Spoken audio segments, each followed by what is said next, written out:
hojjattooti abboo hojjateen dadhabdu haala kamuu keessattu harkaa hin kennattu. Hojjattooti abboo hojjateen dadhabdu adiin jabaatullee harkaa hin kennattu.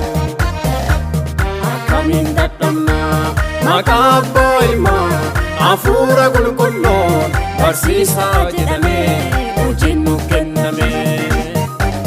Akkamiin dadhabna maqaa abbaa ilmaa hafuura qulqulluun barsiisaa jedhamee hojiin nuuf kenname.